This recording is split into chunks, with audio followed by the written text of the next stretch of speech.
Anyway, yung isang set natin, ma'am, 9 na piraso lahat ito. Halimbawa, sir, sa bahay magbabalat ka normally, sir, di ba? Pag sinabi natin pambalat, kutsilyo delikado pa eh. Pag dumula, sir, pwede ka masugatan. Sir, ito maganda. Using slicer blade, sir, pwede mo itong gamitin na sa peeler also. Sir, thank you din ha. Patulak-tulak ka lang, sir. Yung parang po ng pagbabalat dito, mapapansin mo, sima peeler yan pag ginagamit kasi kung gagamit ka ng peeler, ang peeler 35 to 50 pesos. Ang trabaho ng peeler, puro pambalat lang. Samantalang ito, pag nilagay mo sa board, this time pwede mo ipanggayat ng gulay. For your kalabasa, you know, sa bahay magiginataan, sa bahay magpipinakbet, sa bahay magbubulang lang ka, sir. Uniform ang gayat mo, pantay-pantay. Again, halimbawa, for your radish, sir, kagaya nito, magkikilawin ka, mag-iinsilada, for sinigang na bango, sir, for sinigang na hipon, for sinigang na baboy, sir, uniform ang gayat mo, pantay-pantay. Walang makapal, walang manipis, perfect yung gayat na magagawa mo sa gulay. And again, ang maganda pa rito, sir, halimbawa magigisa ka ng ampalaya. Sa sayote, magchachapsoy. Sa pepino, mag-iinsilada ka. Sir, ito blade lang din ang gagamitin natin. So ngayon, sir, yung second blade natin, ito naman yung Slaverstein. Gagamitin mo to pang atsara mo sa bahay. You know, pag sinabi mo atsara, sir, syempre, pag kutsilyo, matagal gamitin dito. Patulak-tulak ka lang. Sir, gumagayad ito para sa tinatawag na atsara. Lagyan mo ng konting kulay sa bahay yan. Haluan mo ng carrots ito, sir. Lagyan mo ng konting radish sa bahay, i-marinate mo sa suka. Sir, ito maganda. Perfect na atsara yan. By the way, ito madalas, sir, tinuturo sa culinary. Alam mo, tawag dito, Julian screw.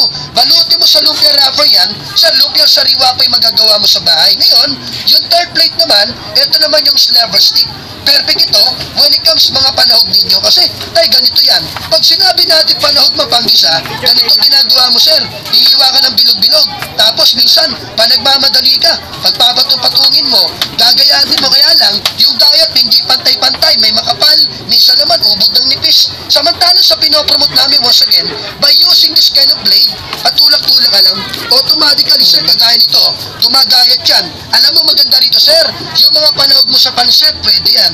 Yung mga panahog mo sa sopas, o kaya, yung mga panahog mo sa lumi, sa bahay kung mag-i-escabetsi ka, sir, uniform ang gayat mo, pantay-pantay. And one thing more, budgeted tayo, magigisa ka na sayote, minsan, ayaw kumain ng mga bata, pero, using this kind of blade, sir, ito maganda, you can make, mami, sayote strip. Perfect yung gayat mo for ginisa. Lagyan mo to ng corned beef o kaya igisa mo sa sardinas yan. Sir, siguradong magugustuhan ng mga bata. This is the right way, sir, to encourage your kids to eat vegetable. And again, ang maganda pa rito, yung pang-apat na plate natin, ito naman, Christian cutter, you know, gagamitin mo to for your potato. Pamerienda ng mga bata, take note, sir, ha? Pagdating sa patatas, it's either french fries o kaya potato chips lang. Yung madalas nating natitikman, pero dito, sir, once again, for your potato, sir, ito lang yung gagawin mo sa bahay. Pag yung patatas, inagod mo na nakadiretso, yung second position isasalungat mo. Ibalik mo sa kanan, tulak. Ibalik mo sa kaliwa, tulak. Ibig sabihin, simply, twisting and turning ka lang, automatically, sir, you can make criss-cut potato design. Ito naman, i-deep fry mo. Lagyan mo ng magic sarap yan. Pamerienda ng mga bata, for sure, ma-enjoy ng gusto. And then, yung pinaka-last plate natin, ito naman ang cheese grater. Sir, sa bahay, baka sakali mag-i-spaghetti ka. Sa bahay, kung maglalasanya tayo, assuming ito yung keso mo, sir, pag ginagod mo yan, yung outcome nito, sir, pinong-pino. Gagawa ka ng mga baby food, sir, for infant, mashed potato, mashed apple, mashed carrots. All you have to do, shred mo lang up and down, eto maganda. Yung outcome nito, sir, pinong-pino. And one thing more, the moment piniga mo yan, pure natural kalabasa juice yung makukuha mo. Walang chemical, walang preservatives. Alam mo, yung sapal kalimitan sa mga hotel, sa mga restaurant, ginagamit siya for vegetable soup. Ngayon, yung pinaka-big plate natin, for French cutting ito. Sir, sa bahay mag-aapretada ka, magkakaldereta. Sa bahay magmimikchato, mag-aadobo tayo. Every time, gagamitin mo sa gulay, ito maganda. Lahat ng gayat na gagawin mo dito may design. Para kang kumain, sir, sa mga hotel, sa mga restaurant, pag yan yung gamit mo sa bahay. And again, ang maganda pa rito, sir, to complete na package, by the way, ito kasama sa babayaran. Una, yung tinatawag na safety holder. You know, importante ito eh. Yung safety holder, sir, in any plate, pwede mong gamitin ito. Halimbawa, kagaya nito, sir, sa bahay, baka sakali magigisa ka na sayote. Na-encounter mo, yung sayote mo medyo maliit na. Siyempre nga naman, delikado. Very harmful yung talim niya, baka masuganan tayo. Mami, ito maganda. Sir, ang gawin mo, insert mo yung gulay sa pinaka-holder. So after that, Hagutin mo lang up and down. Automatically, sir, ito maganda kasi mapapansin mo. From top to tip, magagayat mo yan, Alto. Balat yung natitira dito, pero hindi ka nasusugatan. Yan po yung purpose ng holder natin. And one thing more, yung tinatawag na spiral knife. Sa patatas, sa sayote, make it sure, yung gagamitin mong gulay, kailangan, sir, medyo sariwa. Sir, again, ang gawin mo lang, insert mo na sa gitna ng sayote at patatas mo. Pag na-insert mo yan, ikutin mo. Pakapitin mo, sir. Yung pinaka-thread nito kasi, pag tumabit na po yung thread, sir, itulak mo na. Kasi magtutuloy-tuloy na po ito. Ito maganda. Alam mo kanina, gumawa tayo Chris cut potato.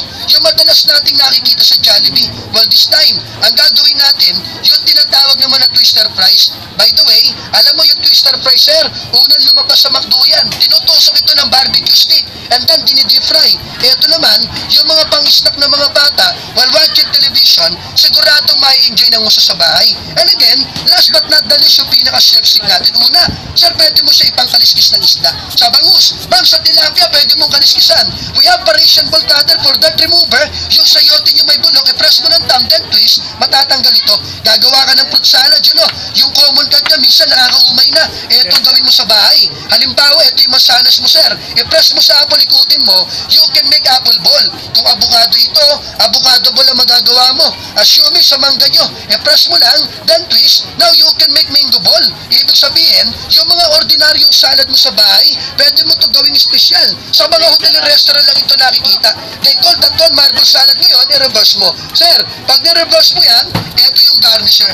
For garnishing purposes, all you have to do, sir, thank you very much also, itusok mo sa kamatis yan clockwise. O kaya counterclockwise, sir. By the way, hindi naman sa kamatis ito ginagamit. Sir, sa pakwan pwede. Sa milon, sa kalabasa, sir, sa pepino, all you have to do, sir, tusok-tusokin mo. Pag ito nagpanagpo, simply pop it out, ito na yung magagawa mo. You can make, sir, tomato flower design. Yung mga pan-decorate mo sa lamesa, yung mga simpleng ulam, yung mga simpleng handa mo sa bahay, pwede po natin ito gawing special. Kaya nga yung price, sir, hindi ka lang right now, ma'am, promo lang kami ha. I-remind ko lang, inside the market, this one is